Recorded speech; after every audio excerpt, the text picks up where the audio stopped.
Is he still the most anti-immigrant candidate? I think of the four of us, yes. Go ahead, Governor. That's simply inexcusable. That's inexcusable. You tell me what language you would use to describe somebody who thinks that deporting a grandmother or a grandfather from their family, just tell me the language. I'm perfectly happy for you to explain what language you'd use. Mr. Speaker, I think I described following the law as it exists in this country, which is to say, I'm not going around and rounding people up and deporting them.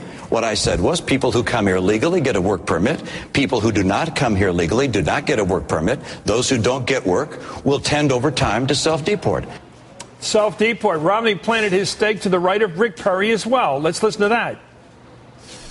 In the state of Texas, if you've been in the state of Texas for 3 years, if you're working towards your college degree, and if you are working and pursuing citizenship in the state of Texas, you pay in-state tuition there. If they came for a handout, they'd be voting for Democrats. With regards to illegal immigration, of course we build a fence. And of course we do not give in-state tuition credits to people who've come here illegally.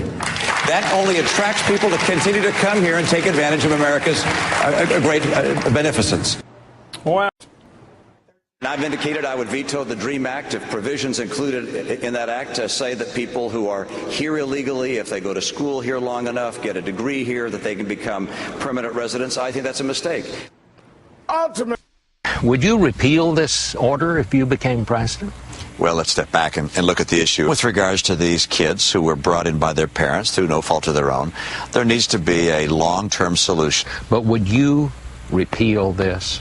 Well, it would be overtaken by events, if you will, by virtue of my putting in place a long-term solution. Would you leave this in place while you worked out a long-term solution, or would you just repeal it? We'll look at that. We'll look at that setting as we reach that.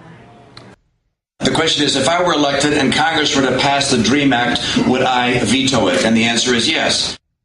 I like being able to fire people who provide services to me. No puede